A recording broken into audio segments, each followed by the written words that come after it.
بسم الله الرحمن الرحيم. السلام عليكم ورحمة الله وبركاته. الحمد لله رب العالمين، والصلاة والسلام على أشرف الأنبياء والمرسلين وعلى آله وأصحابه أجمعين. اللهم صل وسلم على حبيبنا وشفيعنا وقدوتنا وأسوتنا محمد وعلى آله وأصحابه أجمعين. فقال رب اشرح لي صدري ويسر لي أمري واحلل عقدة من لساني يفقهوا قولي. سبحانك لا علم لنا إلا ما علمتنا إنك أنت العليم الحكيم، ولا حول ولا قوة إلا بالله العلي العظيم. اللهم فقهنا في الدين وعلمنا التأويل واهدنا الصراط المستقيم، صراط الذين أنعمت عليهم من النبيين والصديقين والشهداء والصالحين وحسن أولئك رفيقا يا أرحم الراحمين. آمين يا رب العالمين. فقال الله تعالى في القرآن الكريم بعد أعوذ بالله من الشيطان الرجيم: وما أرسلناك إلا رحمة للعالمين. صدق الله العظيم. Firman Allah Subhanahu wa taala yang bermaksud, tidaklah kami utuskan engkau wahai Muhammad melainkan memberi rahmat buat sekalian alam. Sadaqallahul azim. Yang saya hormati lagi saya kasih Al-Fadhil Tuan Imam Bilal Pengusi dan seluruh ahli jawatan kuasa masjid, para alim ulama, para asatizah, ustaz dan ustazah, tuan-tuan guru, muslimin musliman, hadirin hadirat yang dimuliakan oleh Allah Subhanahu wa taala. Banyak syukur pada Allah Subhanahu wa taala pada malam yang cukup barakah ini, pada bulan Rabiul Awal, satu bulan yang mulia, bulan kelahiran Nabi Muhammad sallallahu alaihi wasallam, junjungan besar Nabi yang membawa rahmat buat sekalian alam. Kalaulah tidak dengan rahmat Nabi sallallahu alaihi wasallam, belum tentu kita menjadi seorang hamba Allah pada hari ini. Buat masa sekarang pun kita tak tahu di mana kedudukan kita kalaulah kita tidak mengikut ajaran Nabi sallallahu alaihi wasallam. Adakah duduk di masjid kita sebagaimana hari ini? Mungkin kalau tidak kerana rahmatnya Nabi sallallahu alaihi wasallam, di saat ini kita masih lagi tengah tikar nombor ekor pun boleh jadi, tengah main lagi pun boleh jadi, dan macam-macam lagi. Tetapi sebab kita mengikut sebuah agama wahyu daripada Allah Subhanahu wa taala, sehingga bila mengikut Islam ini, kehidupan ini terurus sampai masa untuk menyembah Allah adanya 5 waktu sehari semalam, untuk diberikan ketaatan dan kepatuhan pada Allah melalui ibadah salat secara fardu kepada Allah. Allah firman, wa aqimis salah, dirikan sembahyang. Maka kita jaga kehidupan kita teratur, terurus dengan acuan Islam ini. Kita tengok hari ini tuan-tuan, orang yang tidak ada agama ataupun mengambil agama yang salah, bukan daripada agama wahyu daripada Nabi sallallahu alaihi wasallam. Makan-makan mereka lintang pukang. Ada orang makan bewok, makan bapok riang, makan kera, makan boya, ular dan macam-macam. Bagi mereka biasa saja.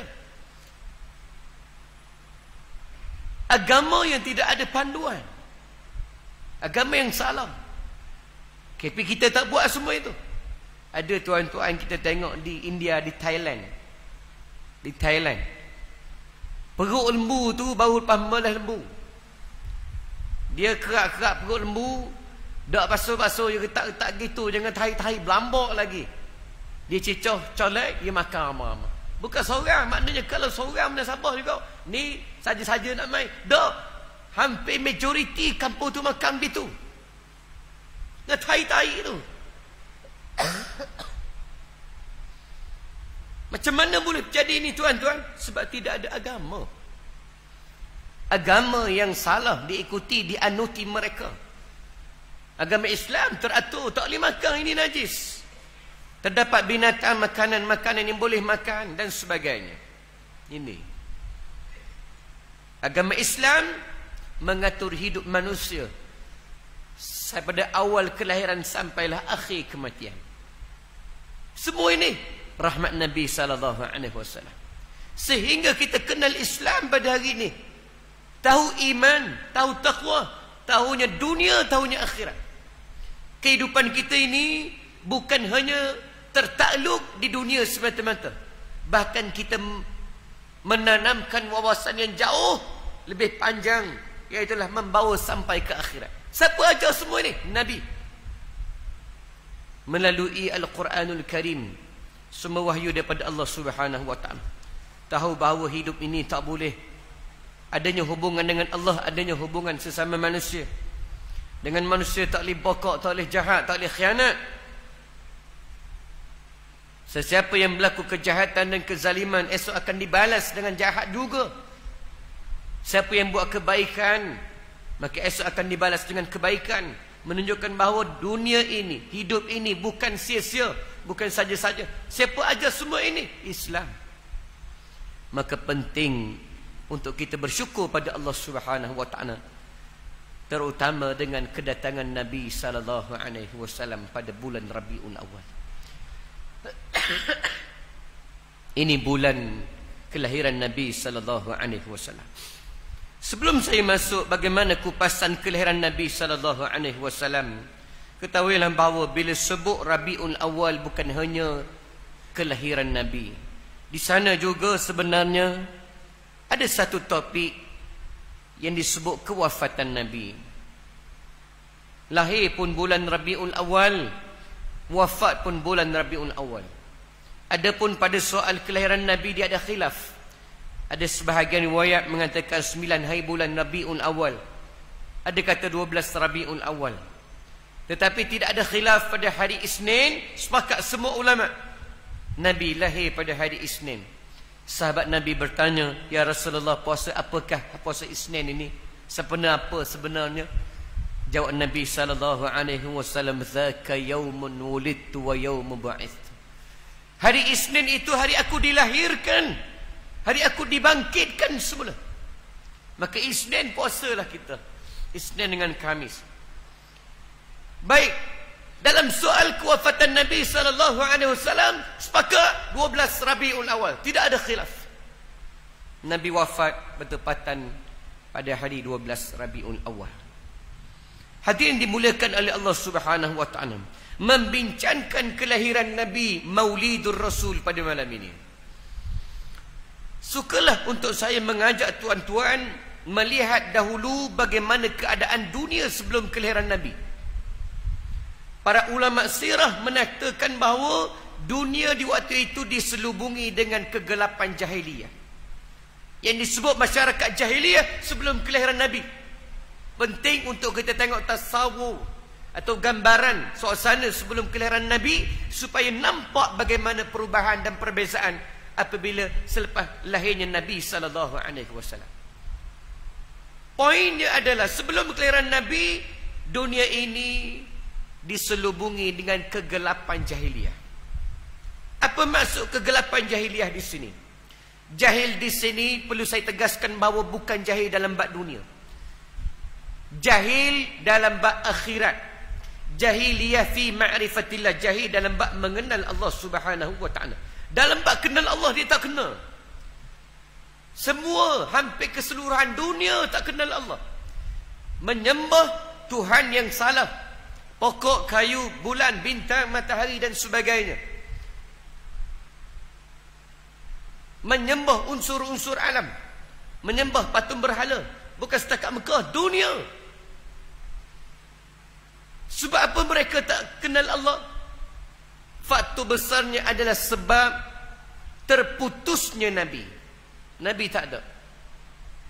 Sejak Nabi Isa AS diangkat oleh Allah Subhanahu wa taala naik ke langit.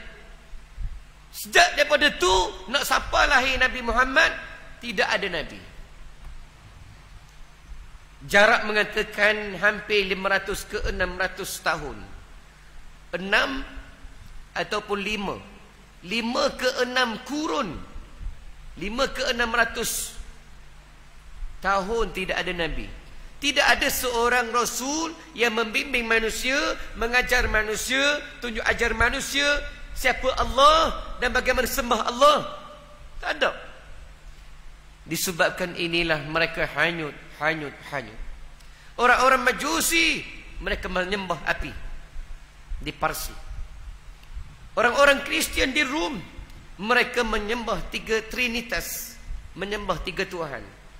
Orang-orang Yahudi, mereka berkitab, tetapi mereka suka gemar mengubah isi kitab mereka. India walaupun telah mencapai ketamadunan yang hebat, tetapi India menyembah unsur-unsur alam, menyembah dewa-dewa dan sebagainya. Sama juga Cina. Sebelum kelahiran Nabi, terdapat 5 buah negara yang telah mencapai ketamadunan yang hebat. Rom dan Parsi. Ini 2 kuasa besar dunia. Umpamanya sebagaimana Amerika dan juga Rusia pada hari ini. India dan China. Begitu juga tamadun Mesir. Menunjukkan bahawa dalam hal dunia, mereka tak pernah jahil. Kalau kita mengaji sirah, sejarah dunia pun begitu. Dalam hal keduniaan, Allah Subhanahu wa ta'ala sentiasa berikan teknologi kepada setiap kurun dan zaman.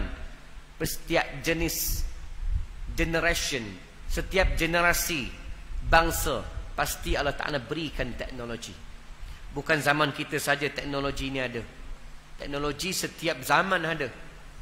Alam tara kaifa fa'ala rabbuka bi'ad irama dhatil 'imad allati lam yukhlaq mithluha fil bilad wa thamud allatheena jabu as-sakhra bil wad.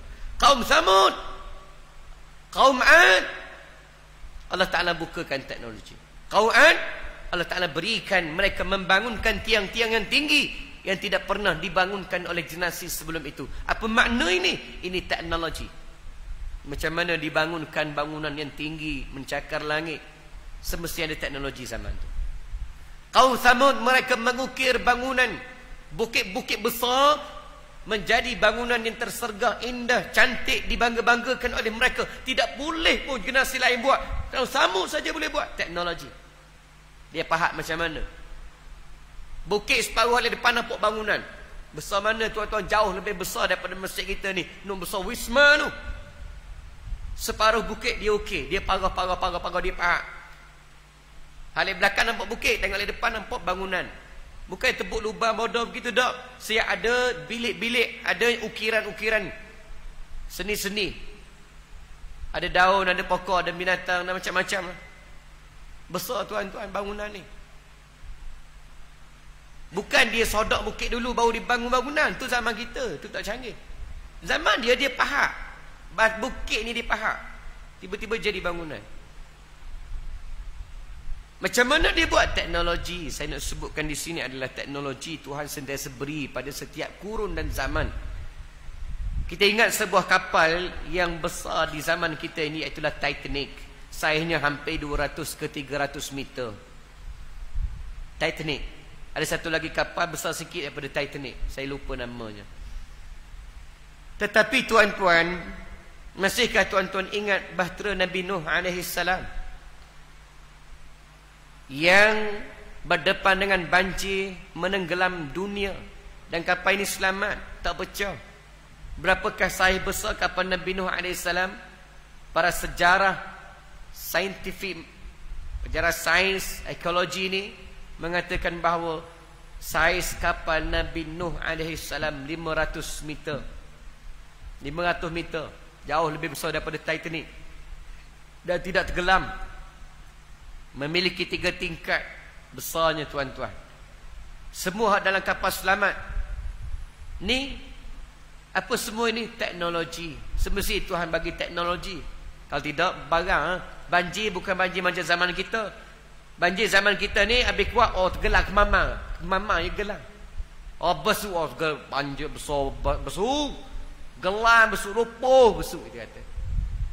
No, kalau berang tahun lepas, 20 habis kalau berang, dia ada. Mana kalau berang? Itu baru kalau berang. Banjir di zaman Nabi Nuh AS, dunia tenggelam. Bukan kalau berang. Maknanya besarnya banjir ini. Air tak tahulah lagu mana. Adakah hancur bahtera Nabi Nuh? Tak ada.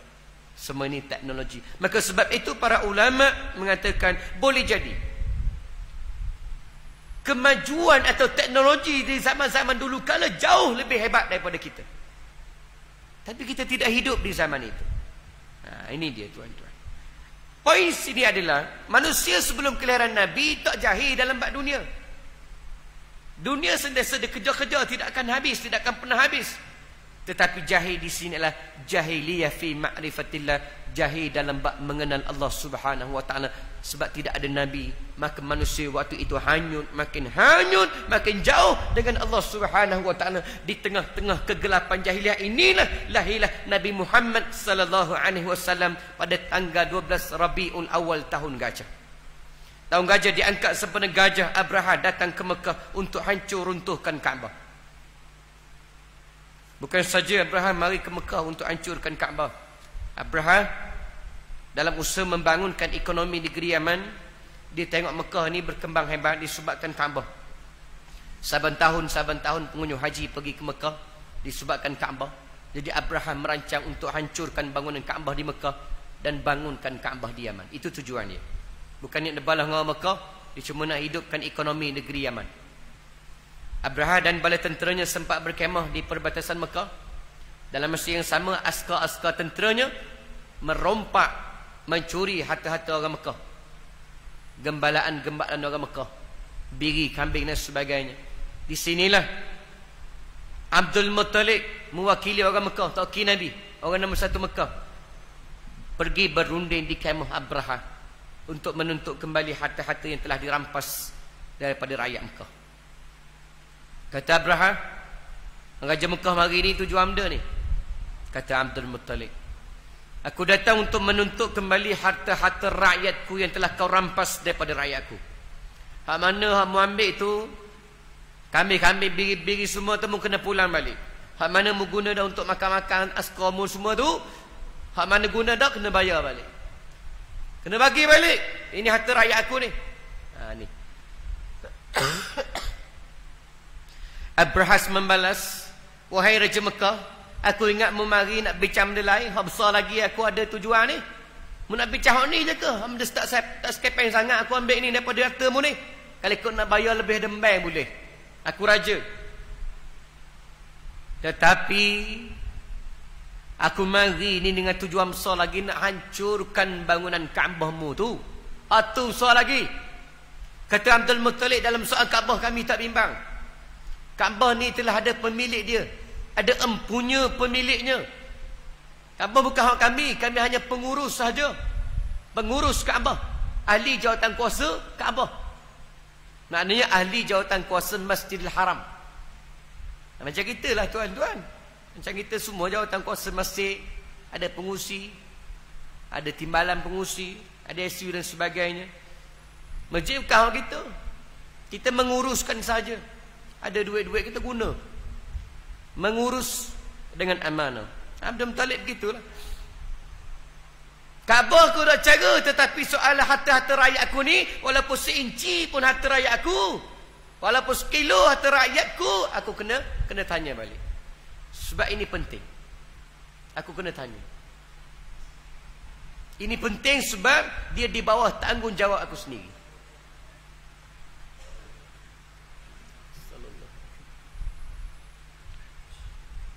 Ada sama bekal dia. Terima kasih banyak. Semoga My Coklat diberikan kejayaan, sukses. Baik. Abdul Muttalib kata, harta-harta rakyat Mekah ni bawah tanggungjawab aku. Kalau aku tak tanya, esok aku akan ditanya. Kaabah tu hak orang. Itu tengok bagaimana prinsip Abdul Muttalib. Dia jaga harta rakyat-rakyat dia. Dia sebab dia nombor 1 Mekah. Ini penting tuan-tuan. Penting. Kata Abraham, balik. Balik bakar tua ni. Mana rundingan gagal. Maka rakyat, harta-harta rakyat ni kena jaga. Walaupun kecil besar pun, tapi atas nama harta rakyat dan dia sebagai pemimpin ni kena jaga. Amat malang kalau bukan setakat dia tak jaga, bahkan dia curi pula, dia ambil pula, dia rampas pula daripada harta-harta rakyat. Ini amat malang. Kita tak nak pemimpin seperti ini. Pemimpin yang benar-benar amanah, yang dia tahu tanggungjawab dia. Harta-harta rakyatnya dia jaga. Walaupun dia tahu kalau dia ambil rakyat dia tak tahu, tetapi dia kena sedar bahawa Tuhan tahu. Tuhan ada. Maka pemimpin yang berdiri di atas neraca iman dan taqwa, dosa dan pahala, halal dan haram, syurga dan neraka, dia faham kali ini, insya-Allah ini pemimpin yang baik, pemimpin yang benar. Muslimin muslimat dirahmati Allah Subhanahu wa taala, akhirnya kata Abraham, balik hancur Kaabahmu esok. Allah Taala ceritakan dalam Quran, faj'alahum ka'asfin ma'kul, maka jadilah Abrahah dan bala tenteranya bersama-sama dengan gajah-gajahnya mati bergelimpangan di perbatasan Mekah. Mati habis. Bertepatan lebih kurang 40 hari selepas peristiwa ini berlaku, lahirlah Nabi. Mana lahir? Nabi Muhammad sallallahu alaihi wasallam lebih kurang sebulan lebih ya lepas pada peristiwa ni. Peristiwa tu panah lagi. Para ulama sebut lebih kurang 40 ke 50 hari dalam tempoh tu, tak kurang tak lebih. Maknanya masa Abraham hari tu dan mak Nabi tengah mengandungkan Nabi. Berapa kali orang Mekah nak lari ni? Abraham nak serang kota Mekah. Mak Nabi ada dah masa tu tengah mengandungkan Nabi sallallahu alaihi wasallam.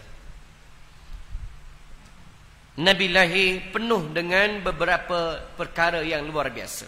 Disebut dalam kitab. Sebenarnya banyak sangat disebut dalam kitab sirah. Peristiwa-peristiwa yang luar biasa berlaku pada malam betul-betul Nabi lahir. Antaranya kita boleh sebut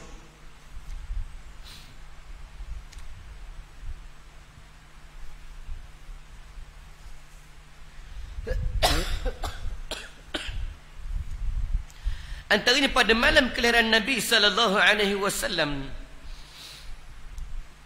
terdapat 10 ke 14 balkoni istana Kisra runtuh pada malam itu. Kisra di Persia. Api sembahan orang-orang Majusi padam. Orang-orang Parsi dia menganuti agama Majusi. Mereka sembah api. Mereka menyembah unsur-unsur alam. Api yang ribuan tahun pada malam itu tidak pernah padam, tiba-tiba padam. Api malam tu mampu. Api mana ni? Api sembahan orang-orang Majusi. Api hak dia sembah dan puja, bukan api hak masuk nasi rumah, bukan api hak rebus air panah badan rumah tau. Api atas nama puja dan sembah, di kuil-kuil, di tokoh-tokoh mereka mampu. Soalan mudah, mereka tidak cuba periduk ke Ustaz? Berapa doa? Mereka cuba periduk, ada mampu periduk, mula payah apa? Tetapi tetap api ini tidak pernah hidup lagi sampai hari ini. Begitu juga terdapat beberapa buah gereja di sekitar Buhairah di Syam runtuh malam kelahiran Nabi sallallahu alaihi wasallam.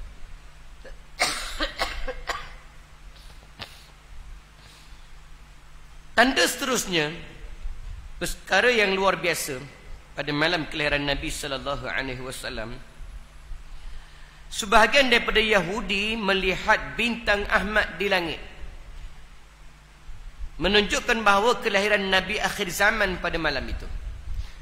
Yahudi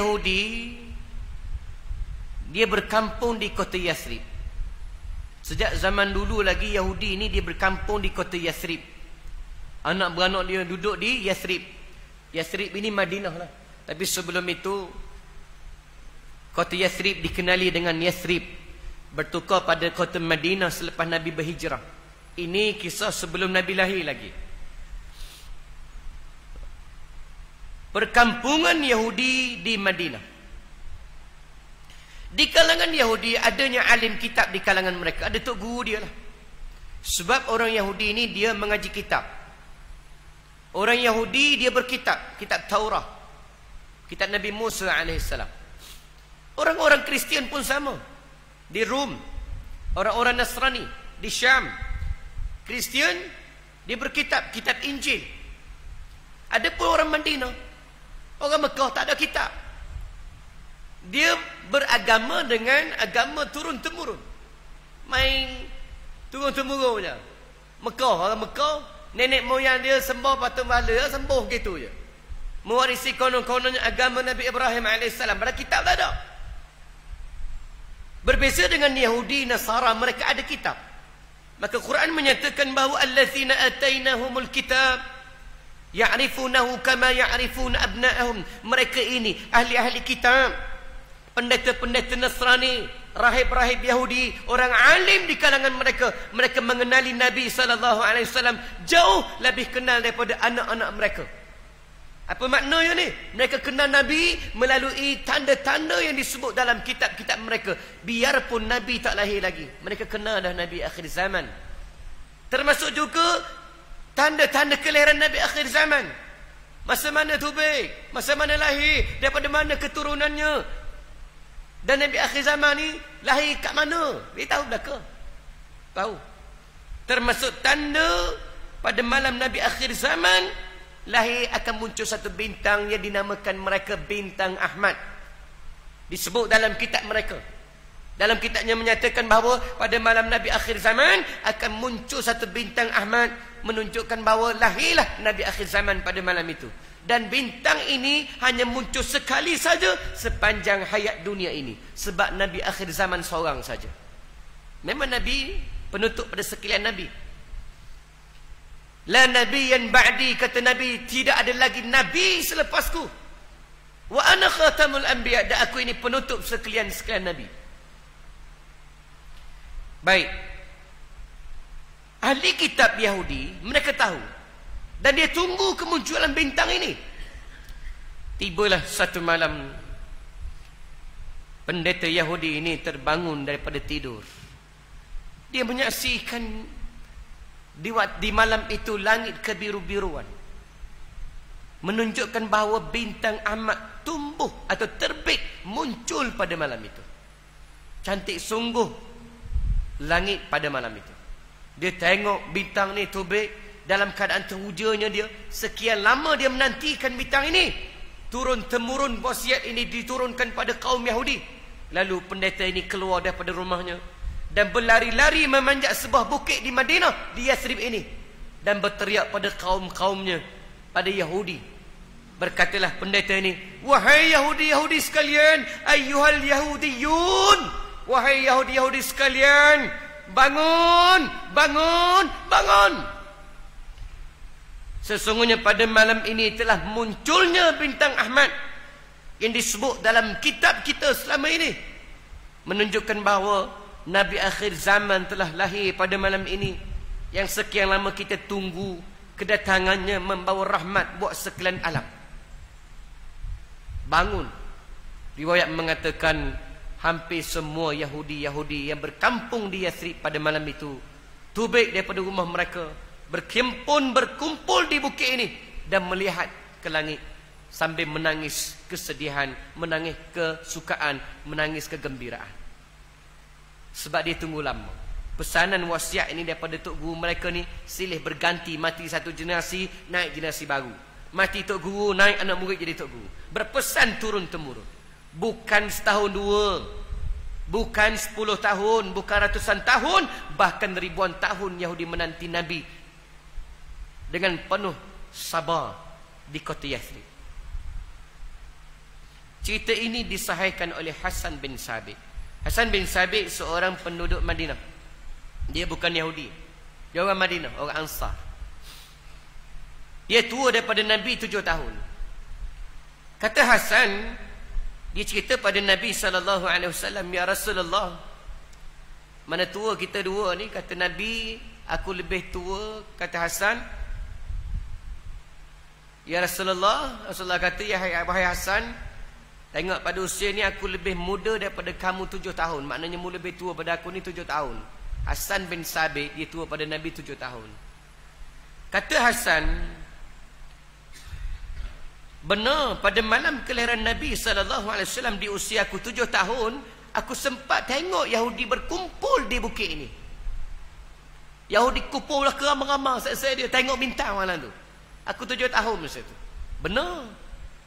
Ternyata benar sebab dia lebih tua daripada Nabi 7 tahun. Selepas dia 7 tahun Nabi lahir. Kata Nabi SAW, benar wahai Hasan, Itulah malam kelahiranku, malam kemunculan bintangku, bintang Ahmad. Ini dia tuan-tuan. Mengapakah Yahudi tidak pernah berganjak tubik daripada Madinah? Duduk Madinah, duduk kapur Madinah, duduk tubik-tubik. Kalau gimana pun balik pula, tak menetap apa lain. Sebab apa tuan-tuan? Bukan semata-mata saja, pun kerana mendapat titipan wasiat pesanan daripada alim ulama di kalangan Yahudi. Alim ulama di kalangan tok guru mereka berpesan pada kaum Yahudi, wahai Yahudi sekalian, jangan sesekali kau tinggalkan kota Yathrib ini. Ingat pesanan ini. Biar apa pun berlaku, jangan sesekali kau tinggalkan kota Yathrib ini. Percayalah bahawa kota Yathrib inilah akan tibanya Nabi akhir zaman yang datang membawa rahmat buat sekalian alam. Disebut. Padahal Nabi tak lahir lagi. Percayalah bahawa dalam riwayat Nabi akhir zaman akan berlaku satu peristiwa besar. Peristiwa perpindahan daripada satu kota menuju ke satu kota. Penghijrahan daripada satu kota menuju ke satu kota. Maknanya apa ni? Disebut Nabi akhir zaman dalam riwayat hidupnya akan berlaku satu peristiwa besar. Nabi akhir zaman akan berhijrah daripada satu kota menuju ke satu kota. Bahkan dalam kitab mereka didetailkan bagaimana ciri-ciri rupa bentuk kota Nabi akhir zaman akan pergi. Antaranya adanya bukit bukau kiri dan kanan. Adanya lembah-lembah yang subur di tengah-tengah padang pasir yang kering kontang. Dan macam-macam lagi disebut tanda-tanda ini. Tanah yang subur, tanah yang tidak kering dan sebagainya. Masyarakatnya lembur dan sebagainya disebut. Apabila Yahudi merantau, sampailah Yahudi di kota Yathrib. Bila dia tengok kota Yathrib diperincikan secara halus dan dalam, terbukti bahawa Yathrib lah menepati keseluruhan ciri-ciri tempat Nabi akhir zaman akan berhijrah. Lalu yakinlah Yahudi berkampung di Yahudi, bukan puluh, bukan ratus, bahkan ribuan tahun berkampung di kota Yathrib semata-mata kerana menunggu Nabi akhir zaman. Ini orang Yahudi. Persoalan saya tuan-tuan, benarkah penantian mereka ribuan tahun menanti Nabi akhir zaman di kota Yathrib? Jawapannya benar. Benar sekali penantian mereka ini. Nabi akhir zaman, iaitu Nabi Muhammad sallallahu alaihi wasallam, berhijrah min Makkahul Mukarramah ila al-Madinatul Munawwarah. Nabi berhijrah daripada Mekah menuju ke Madinah. Bahkan Yahudi menanti Nabi, dia tengok Nabi, dia tunggu Nabi. Abdullah bin Salam antaranya, dia tengok Nabi bila Nabi sapa ke Madinah. Katanya benar, itulah Nabi. Sebab dia tahu ciri-ciri Nabi, bagaimana perbuatan Nabi, bagaimana percakapan Nabi, bagaimana rupa paras Nabi, kelakuan Nabi, semua sekali dia kenal. Sebab dalam kitab-kitab mereka telah menceritakan satu persatu. Ini. Sayangnya Yahudi tolak Nabi disebabkan faktor keturunan katanya. Sebab Nabi Muhammad bukan lahir daripada Bani Israel, bukan daripada keturunan kami dah ikut. Ini hanyalah alasan semata-mata. Alasan je. Walaupun Nabi mari ikut Arab. Yahudi tak ada, dia pelawak saja. Andaikan Nabi ini benar-benar lahir daripada Bani Israel, daripada keturunan mereka, adakah Yahudi akan beriman dengan Nabi? Kalau dia kata sebab Nabi tak mari ikut keturunan dia. Dan kalau Nabi Muhammad mari ikutmu, mari ikut Bani Israel, adakah Yahudi akan beriman? Jawapannya tetap tidak. Buktinya apa? Nabi Isa alaihissalam daripada Bani Israel. Bahkan kenapakah Yahudi bersungguh-sungguh untuk membunuh Nabi Isa alaihissalam? Inikah Nabi yang lahir daripada Bani keturunan kamu sendiri? Ni. Ulama menyatakan bahawa dah pelawak saja. Menunjukkan bahawa Yahudi satu bangsa yang paling bebal dalam menerima kebenaran, terutama kebenaran Islam. Kemudian antara peristiwa luar biasa lagi Nabi lahir dalam keadaan mendongak kepala ke langit. Nabi lahir bersujud. Ataupun Nabi lahir dalam keadaan mendongak kepala ke langit. Mendongak kepala ke langit ini, para ulama sirah menafsirkan Nabi seperti bermunajat pada Allah. Oh, hebatlah maknanya. Bermunajatlah. Nangis tak ada nangis lah. Hak nangis ni anak kita. Bukan anak kita, bukannya bersujud saja. Anak kita nangis berapa kali. Kuning pula sebulan. Kuning. Dan macam-macam anak kita lah. Ni Nabi. Tertariknya adalah dalam satu riwayat tentang mendongak kepala ke langit ini, saya teringat riwayat nukilan Halimah As-Sa'diyah. Halimatus Sa'diyah. Halimatus Sa'diyah ni ibu susuan Nabi yang kedua. Ibu susuan pertama Thuwaibah. Ibu kandung Nabi Aminah. Yang pertama Aminah menyusukan Nabi, kemudian berpindah pada ibu susuan pertama Thuwaibah, kemudian ibu susuan kedua itu Halimah. Namanya Halimah dinasabkan padanya Sa'diyah, perkampungannya, keturunannya. Satu malam Halimatus Sa'diyah buat balik Nabi ni.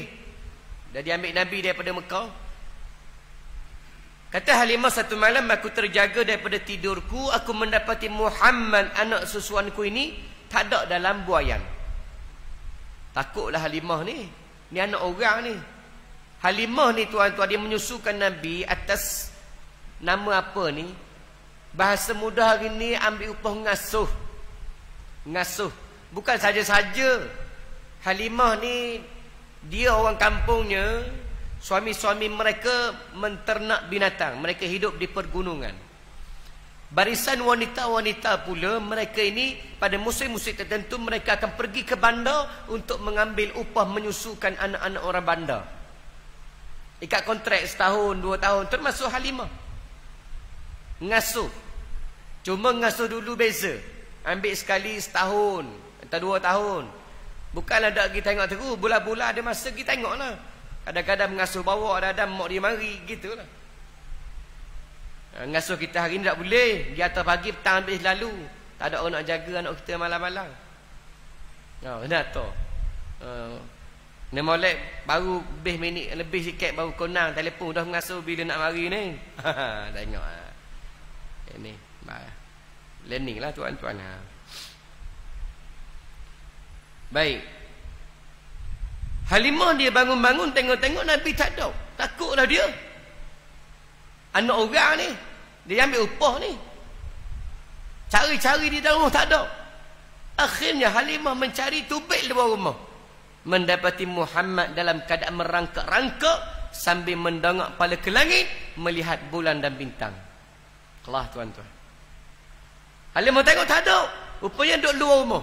Duduk ngakau mendongak kepala ke langit, tengok bulan dan bintang. Oh, macam meratapi itu. Bermunajat. Kata Halimah, sejak pada malam itu yakinlah dalam diriku bahawa anak susuanku ini bukan anak biasa. Ini bukan anak biasa ni. Ini anak yang luar biasa ni. Kata Halimah. Yakin dalam diri dia, anak susuanku ini bukan macam orang lain ni. Ni budak ni special ni. Khamak ni. Lain daripada orang lain ni. Halimah. Mana ada budak buat gitu tuan-tuan? Sebenarnya Halimah bukan sahaja dia tengok peristiwa itu. Dia tengok peristiwa yang luar biasa berlaku pada diri dia, pada suami dia, pada Nabi SAW sendiri. Sejak hari pertama diambil Nabi di Mekah. Hari pertama lagi. Pada musim-musim tertentu Halimah dan rakan-rakan dia hak puang, dia akan pergi ke Mekah untuk ambil upah menyusukan anak-anak orang bandar. Halimah termasuklah dua suami dia menunggang seekor unta. Unta dia tak sihat, unta dia lemah, bahkan unta dia kurus, ada kudih-kudih di badan Halimah. Oleh yang kerana itu, hari suami tak boleh naik atas unta sebab unta dah urut. Memadai Halimah dan juga anak dia, anak ocak sekali, anak bongsu, namanya Abdullah. Haris tarik je unta ni. Tidak sama dengan wanita-wanita Bani Sa'ad yang lain. Dengan suami dia naik atas unta. Mak unta sihat lah ke lain. Perjalanan menuju ke Pekan ni, pergi ke Mekah ni, dia makan masa sehari 2 hari kat tuan-tuan. Jauh. Ratus batu juga. Menyebabkan unta Halimah duduk belakang sekali. Sebab unta dia tak urut sekali. Lambat perjalanan mereka ni. Dia pergi sekapung. Berkatalah wanita-wanita Bani Sa'ad yang lain berteriak pada Halimah, "Ya Halimah! Ya Halimah! Cepatkan sedikit untamu. Lambatnya untamu menyebabkan lambatnya perjalanan kami." Halimah kata, "Mana? Nak tahu mana? Hak ni hak dia adanya. Unta hak dia ada." Siapa di Mekah tuan-tuan, sahabat-sahabat dia siapa dulu lagi. Sehingga anak-anak orang bandar telah diambil oleh rakan-rakan dia. Anak-anak orang kaya, anak-anak bangsawan, anak-anak pemimpin dan sebagainya. Hak ada ayah telah diambil oleh anak-anak, oleh kawan-kawan dia belaka. Tinggal seorang saja lagi bayi yang belum diambil, anak yatim. Anak yatim tak ada orang ambil. Riwayat mengatakan kali pertama Halimah dia tengok Nabi, itu Nabi lah, timbul rasa kasih dan sayang dia pada Nabi. Kenal dah. Tetapi nak ambil pun mari kerja ni. Lagu mana nak ambil dia ni? Siapa nak bayar upah dia bulan-bulan? Ni anak yatim. Mari pula kena persetujuan suami dia. Duk tergugak gitu, nak ambil, nak ambil sebab salah. Kalau nak balik kan, masa nak balik dak padan, mari jauh-jauh balik tangan kosong. Mana gitu pula. Suami dia perasan ni Halimah ni tergugak ni. Kata suami dia Haris, "Ya Halimah, kalau benar engkau nak ambil anak yatim itu, ambil saja. Mana tahu dia mendatangkan barakah dalam kehidupan kita. Ambil saja dia." Ni suami dia. Ambil lalu. Sepakat Nabi dengan keluarga Nabi. Mak Nabi pun sedih. Bukan tak sedih, sedih lah. Tetapi budaya orang Mekah ni mengajar anak membesar di kampung-kampung supaya adanya berdikari kehidupan itu. Lebih kuat, lebih memberikan ketahanan fizikal pada anak ini. Menjadi bekalan untuk dia besar-besar esok. Itu budaya dah. Pakak gata kapung. Bawa balik. Peristiwa luar biasa berlaku pada Halimah. Sebaik saja dia mendokong Nabi SAW. Riwayat mengatakan susu Halimah terus menjadi bekau selalu. Banyak selalu. Sedangkan di waktu itu susu dia tak ada. Dia nak nyusu anak dia sendiri pun kering kontam, perjalanan jauh. Tetapi sebaik saja Halimah mendokong Nabi SAW, susu Halimah jadi banyak. Halimah menyusukan anaknya sampai kenyang dan menyusukan Nabi SAW juga sampai kenyang. Halimah perasan dan ini. Kemudian unta yang dia naik tadi tiba-tiba meloncat-loncat jadi gagah. Haris suaminya terpaksa panjat atas unta untuk mengawal kedudukan unta ini. Tadi tarik-tarik begitu je. Akhirnya semua sekali Halimah termasuk suami dia dan juga anaknya Abdullah dan anak susuan barunya juga, Nabi SAW naik atas unta. Andui balik. Sahabat-sahabat dia ni balik dulu lagi, jauh dah tinggal. Tiba-tiba unta Halimah ni laju. Dia potong satu persatu unta kawan-kawan dia tadi. Potong belaka sehingga unta ni jadi depan sekali. Depan sekali laju pula. Berkatalah wanita tadi, "Ya Halimah, ya Halimah, adakah unta yang kau tunggang itu unta tadi?" "Unta mana? Unta tadi ke?" Kata Halimah, "Unta tadi. Dah ada tukar-tukar pun." "Perlahankan sedikit untamu. Lajunya untamu menyebabkan kami terkejar-kejar. Slow sikit, slow sikit. Kau dah nak kejar ni." Ini tuan-tuan. Halimah kata, "Mana?" "Tak kata mana?" Kata Halimah, "Bukan dia kawan." Itu jawapan baik tuan-tuan. Jawapan baik tu. Kalau kita duk tapak Halimah tu, saya tak tahulah tuan-tuan, kalau saya suruh slow pula, saya tu mana padam mukamu. Masa mari tadi tak tinggal langsung kita. Tak ada nak tunggu-tunggu apa pun. Balik-balik pun dia tu tak tunggu-tunggu kita pun. Ali balik mentang-mentang kita laju dia suruh slow pula. Natang tu. Kalau gitulah kalau hamba. Tapi tuan-tuan, ini Halimah. Halimatus Sa'diyah.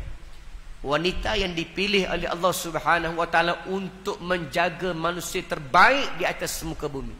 Menyusukan manusia paling agung di atas muka bumi. Inilah orangnya, Halimah As-Sa'diyah. Dalam banyak-banyak kampung, tuan-tuan tahu dah, perkampungan Bani Sa'ad lah orang-orang yang paling baik. Di kalangan wanita-wanita Bani Sa'ad, Halimah lah wanita paling baik. Orang tahu dah, orang kenal nama dia ni, Halimah. Masa sampai ke Mekah, mak Nabi tanya, ni siapa? Kata Halimah.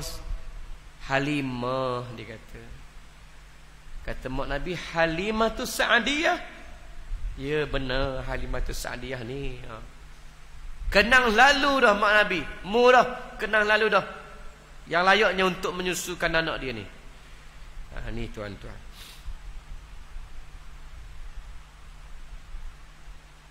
Kedatangan Nabi SAW ke dalam keluarga Halimah mendatangkan barakah yang banyak. Setibanya Nabi di perkampungan Bani Sa'ad di waktu itu dilanda kemarau yang panjang, rumput-rumput kekuningan, daun-daun berguguran, tanah-tanah kering. Kemarau yang panjang melanda perkampungan Bani Sa'ad. Setibanya Nabi di ke perkampungan Bani Sa'ad, hujan turun dengan renyai-renyai. Hujan turun menyebabkan tanah yang kering tandus tadi kembali menjadi subur dan mekar. Naik balik, hijau balik. Di rumah Halimah terdapat beberapa ekor binatang. Antaranya 2 ekor kambing atau domba-domba. Ada seekor unta.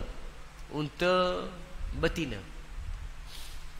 Kemudian sampai saja Haris menyaksikan susu di kantung kambing-kambing gembalaannya ini penuh. Banyak. Haris perah susu ini. Perah. Bagi semua minum pada anak-anak dia. Masih lagi banyak susu ni. Perah lagi. Siapalah bagi jiran-jiran tetangga pun penuh dah. Masih lagi penuh lagi. Banyak lagi. Semua cukup pada malam itu. Sehingga berlebihan, Haris boleh sipang pula susu ni. Anak dia kenyang dah. Jiran tetangga dia kenyang dah. Bagi-bagi dah. Sipanang pula ada. Haris menyaksikan peristiwa ini. Dan Halimah pun sama menyaksikan peristiwa ini. Bertanyalah Haris pada Halimah, ya Halimah, sedarkah engkau apa yang berlaku ini? Ya Halimah, mu sedar tak lagi ni? Mu sedar tak ni dengan keberkatan yang berlaku ni? Banyak ni pada kita ni. Kata Halimah, sedar. Ya Halimah, sesungguhnya engkau telah membawa pulang seorang anak yang tak salah dah. Muak balik budak khamak ni. Budak yang kau balik ni adalah budak yang barakah. Anak yang barakah. Tak salah dah pilihanmu ni. Betul pilihan kita kali ini, kata Haris. Kata Halimah, sesungguhnya pada malam itulah malam yang paling indah dalam hidup kami. Sehingga anak-anak kami dapat minum susu sehingga kenyang. Bahkan tidur dengan lena. Tak pernah-pernah pun sekenyang itu. Tapi malam tu kenyang. Bahkan tidur dengan lena. Inilah malam paling indah dalam hidup kami, kata Halimah. Kambing-kambing Halimah cepat merebak, membiak. Pergi gembalaan dia kambing. Di tanah-tanah rumput Halimah, mekar dan sebagainya. Sehingga orang-orang kampung berbicara, seandainya engkau mengembalakan binatang-binatang gembalaanmu, hantarkan ke padang-padang Halimah. Nescaya kau dapati pulangnya gembalaan kamu dalam keadaan penuh gemuk, penuh susu di kantung. Nu atau padang Halimah nu, pergi padang ni nu, pergi kendok kambing ni nu. Orang saya disebut. Sampai Halimah menjadi orang terkaya di perkampungan Bani Sa'ad. Kambing-kambing dia berebok jadi banyak cepat. Dan dia jual kambing seekor 2, beli unta, pergu dengan unta yang ada, beranak pula. Jadi orang terkaya di perkampungan Bani Sa'ad berkat dijaga Nabi SAW. Sampai 2 tahun kena hantar pulang. Habis kontrak. Halimah minta rayu, pujuk dengan mak Nabi, keluarga Nabi. Boleh tak nak jaga lagi? Tak payah bayar lah kali ni. Tak payah bayar, nak jaga je. Budak ni berkat. disebut satu-satu cerita pada keluarga Nabi.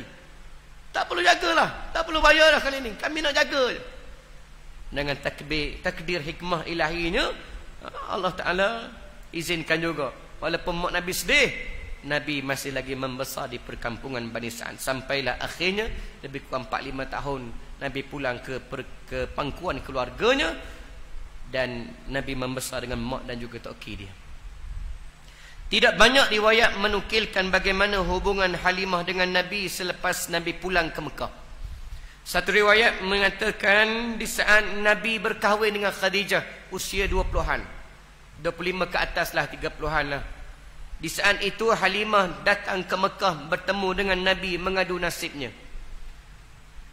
Halimah kembali jatuh miskin apabila perkampungannya kemarau melanda yang panjang. Dia mengadu pada Nabi. Masa itu Nabi sudah kahwin.